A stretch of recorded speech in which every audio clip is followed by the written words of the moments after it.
नमस्कार बच्चों, कैसे हैं आप। आज हम एक सुंदर कविता पढ़ेंगे जो एक माँ और बेटी के रिश्ते को बताएगी। और शायद ऐसा ही कुछ रिश्ता आपका भी अपनी माँ के साथ होगा। इस कविता में एक बच्ची बोलती है, मैं सबसे छोटी हूँ। तो चलिए पढ़ते हैं ये कविता जो कि सुमित्रा नंदन पंत जी ने लिखी है। और इस कविता में वे कहते हैं, मैं सबसे छोटी हूँ, तेरी गोदी में सोऊं, तेरा आंचल पकड़ पकड़ कर फिरूं सदा माँ तेरे साथ, कभी न छोड़ूं तेरा हाथ। बड़ा बनाकर पहले हमको तू पीछे चलती है मात, हाथ पकड़ फिर सदा हमारे साथ नहीं फिरती दिन रात। अपने कर से खिला धुला मुख, धूल पोछ सज्जित कर गात, थमा खिलौने नहीं सुनाती हमें सुखद परियों की बात। ऐसी बड़ी न हूँ मैं, तेरा स्नेह न खोऊं मैं, तेरे अंचल की छाया में छिपी रहूं निस्पृह, निर्भय कहूँ दिखा दे चंद्रोदय। तो देखिए कविता जो है, इसमें एक बच्चे एक माँ अपनी माँ को बोल रही है कि माँ मैं हमेशा सबसे छोटी हूँ। जैसे एक छोटा बच्चा माँ की गोद में सदैव रहता है, वैसे ही मैं सबसे छोटी हूँ और सदा तेरी गोद में सोऊं। और तेरा आंचल पकड़ पकड़ कर, यानी माँ तेरी चुन्नी का, तेरे दुपट्टे का आंचल मैं पकड़ कर तेरे साथ साथ चलती फिरूं सदा माँ। अब सदा का यहाँ पर क्या तात्पर्य है, आप सभी जानते हैं। हमारे भारत में क्या पितु हर लड़की हेतु यही रिवाज है कि वह शादी के बाद अपने ससुराल चली जाती है, अपने माँ बाप को, अपने घर को छोड़कर ससुराल चली जाती है। जैसे ही वह बड़ी होती है, उसकी शादी होके वह ससुराल चली जाती है।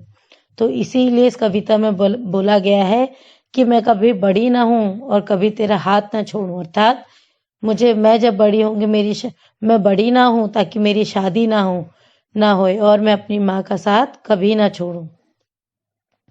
बड़ा बनाकर पहले हमको तू पीछे चलती है मात, हाथ पकड़ फिर सदा हमारे साथ नहीं फिरती दिन रात। तो कहते हैं पहले तो माँ हमें तो बड़ा बनाती है और हमें बड़ा करके हमें धोखा देती है। हमें क्या धोखा देती है कि पहले तो सदा हमारे साथ हाथ पकड़ के हमेशा चलती है, लेकिन जब बड़े हो जाते हैं हम तो फिर तो हमारे साथ दिन रात नहीं एक साथ रहती। अपने कर से खिला धुला मुख, कर का अर्थ है यहाँ पर हाथ। अपने हाथ से खाना खिलाकर, हमारा मुंह धुलाकर, धूल पोछ सज्जित कर गात, और हमें सजाकर, थमा खिलौने और हमें खिलौने पकड़ाकर नहीं सुनाती हमें सुखद परियों की बात। और जब हम बड़े हो जाते हैं तो हमें फिर वो सुंदर परियों की बात नहीं बताती जो हमें बचपन में बहुत अच्छी लगती थी, जिसे मैं बहुत सुना करती थी। ऐसी बड़ी न हूँ मैं, तेरा स्नेह न खोऊं मैं, तेरे आंचल की छाया में छिपी रहूं निस्पृह, निर्भय कहूँ दिखा दे चंद्रोदय। तो देखिए ये लड़की बोल रही है कि ऐसी बड़ी मैं कभी ना हूँ जिसमें माँ तेरा साथ छूट जाए, और मैं ऐसा बड़ा नहीं होना चाहती जिसमें मैं तेरा स्नेह खोऊं, और सदा मैं छोटी ही रहकर तेरे ही आंचल की छाया में छिपी रहना चाहती हूँ, एकदम निडर होके, निर्भय होके। और मैं सदा माँ को कहूँ कि माँ मुझे चंद्रोदय दिखा दे। चंद्रोदय यानी उगता हुआ चांद दिखा दे, जो कि इस बच्ची को बहुत पसंद है। तो इस कविता में बच्ची कहती है कि माँ मैं बड़ा नहीं होना चाहती और मैं सबसे छोटी ही रहना चाहती हूँ, ताकि सदा मुझे माँ का साथ मिलता रहे। तो देखिए कितनी मर्म स्पर्शी कविता है, जिसमें एक माँ और बेटी का सुंदर बातचीत को दर्शाया गया है, और एक बेटी अपनी माँ को प्यार भरी बातों से मना रही है और बोल रही है कि माँ मैं कभी बड़ी ना हूँ। तो चलिए देखते हैं ये कविता का अभ्यास। प्रश्न अभ्यास कविता से देखते हैं। पहला, कविता में सबसे छोटे होने की कल्पना क्यों कही गई है। क्यों की गई है? बताइए क्यों की गई है? ताकि वह सदा अपनी माँ के साथ रह सके और अपनी माँ का स्नेह एकदम बचपन की तरह प्राप्त कर सके। बिल्कुल सही। अब देखते आते हैं दूसरे प्रश्न पर। कविता में ऐसी बड़ी न हूं मैं क्यों कहा गया है? क्या तुम भी हमेशा छोटे बने रहना पसंद करोगे? ऐसी बड़ी ना हूं का क्या मतलब है कि ऐसी बड़ी ना हूं मैं जहां पर माँ का साथ छूट जाए। जैसे माँ दिन रात उसके साथ रहती थी, परियों की बात सुनाती थी, फिर वह बात बड़े होने पर वह वैसे नहीं सुनाती परियों की बातें और उस तरह साथ में नहीं रहती जैसे बचपन में रहा करती थी। तो इसीलिए कविता में कहा गया है ऐसी बड़ी ना हूं मैं। क्या तुम भी हमेशा छोटे बने रहना पसंद करोगे? बताइएगा। फिर है तीसरा, आशय स्पष्ट करो। हाथ पकड़ फिर सदा हमारे साथ नहीं फिरती दिन रात। देखिए, सदा हमारा हाथ तो पकड़ा है बड़े होने पर भी, किंतु हमारे साथ दिन रात नहीं फिरती है। जब बच्चे बड़े हो जाते हैं, जब लड़की बड़ी हो जाती है, माँ साथ तो रहती है, साथ उसका हाथ तो पकड़ कर रहती है, किंतु उस तरह साथ नहीं होती जिस तरह वह बचपन में दिन रात उसके साथ साथ फेरती थी। यानी बड़े होने पर भी माँ के हृदय में प्यार तो रहता है अपनी बच्चों के प्रति, अपनी बेटी के प्रति, किंतु वह उसके साथ उसके ससुराल में दिन रात उसके साथ नहीं रह सकती। फिर है चौथा, अपने छुटपन में बच्चे अपनी माँ के बहुत करीब होते हैं। इस कविता में नजदीकी की कौन कौन सी स्थितियां बताई गई हैं? देखिए, कब कब है वो नजदीक? गोदी में सोऊं तब अपनी माँ के नजदीक है, आंचल पकड़ूं तब नजदीक है, माँ उसको खिलाती है, उसका मुख धुलाती है, स्नेह से अपने आंचल में उसको छिपा के रखती है। ये सब उसकी माँ से उसकी नजदीकियां की स्थिति बता रही हैं।